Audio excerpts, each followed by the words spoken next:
আর এই মুহূর্তে যে খবরে আমাদের নজর রাখতে হচ্ছে, দেশে বড় সড় নাশকতার ছক। হ্যাঁ, যে আপডেট পাওয়া যাচ্ছে আরো একবার জানাবো, দেশে বড় সড় নাশকতার ছক।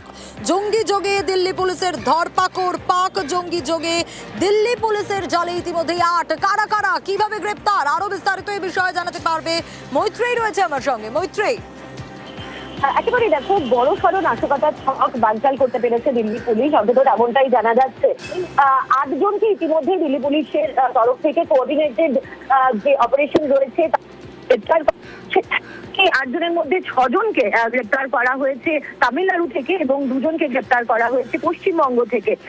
যেটা এখনো পর্যন্ত জানা যাচ্ছে যে এই ৮ জন যাদেরকে গ্রেপ্তার করা হয়েছে তারা অ্যান্টি ইন্ডিয়া কার্যকলাপের সঙ্গে যুক্ত ছিল এবং তারা সমাজ মাধ্যমে বিভিন্ন রকমের পোস্ট করতো, যেগুলো ভারত বিরোধী পোস্ট, এবং তার সঙ্গে সঙ্গে ফ্রি কাশ্মীর মুভমেন্টেরও ব্যাপারে পোস্ট করতো। এবং দিল্লি পুলিশের তরফ থেকে তারা যেটা জানতে পেরেছে যে এই ৮ জন লোক তারা বড়সড় নাশকতার ঝক করছিল দিল্লিতে, এবং তারা লস্করে তৈবা এবং আইএসআই এর সঙ্গে তাদের নিয়মিত যোগাযোগ ছিল। এর পাশাপাশি বাংলাদেশেরও এক জঙ্গি সংগঠনের সঙ্গে যোগাযোগ।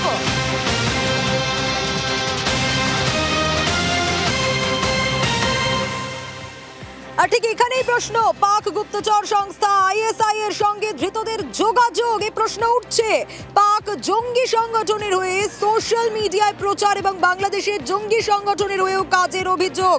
আরো বিস্তারিত এই বিষয়ে জানাতে পারবে মৈত্রেয়ী রয়েছে আমার সঙ্গে। মৈত্রেয়ী, এই অভিযোগ তো ভয়ঙ্কর।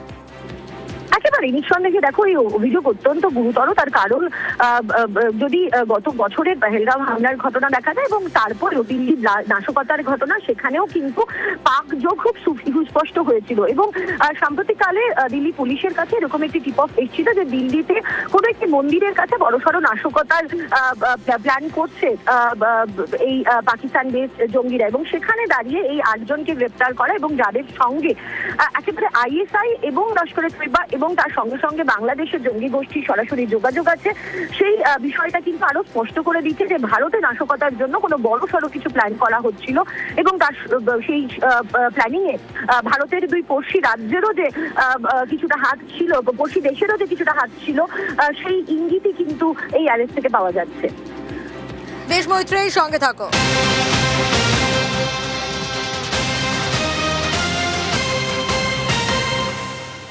আর ধৃতদের কাছ থেকে কি কি উদ্ধার হলো? ধৃতদের ইতিমধ্যেই দিল্লি নিয়ে গিয়েছে পুলিশ, কিন্তু কি কি পাওয়া গেল তাদের কাছ থেকে মৈত্রেয়ীর কাছ থেকে জানবো। মৈত্রেয়ী, এই যাদেরকে গ্রেপ্তার করা হয়েছে তাদের কাছ থেকে কি কি পাওয়া গেল? তার কারণ তারা যেভাবে কাজ করতেন, যে সংগঠনের হয়ে কাজ করতেন, বা যে অভিযোগগুলো উঠে আসছে, তাদের কাছে কি কি ছিল?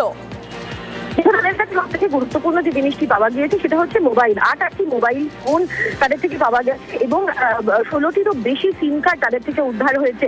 পুলিশ এই মুহূর্তে মোবাইল গুলিকে পরীক্ষা করে দেখছে যে তার ভেতর থেকে কোনো তথ্য পাওয়া যায় কিনা, এবং একই সঙ্গে সিম কার্ড গুলিও কবে থেকে অ্যাক্টিভ ছিল এবং কিভাবে ব্যবহার হয়েছে এবং কিভাবে বা সিম কার্ড গুলি কেনা হয়েছে, এই সমস্ত তথ্য এই মুহূর্তে দিল্লি পুলিশ খতিয়ে দেখছে।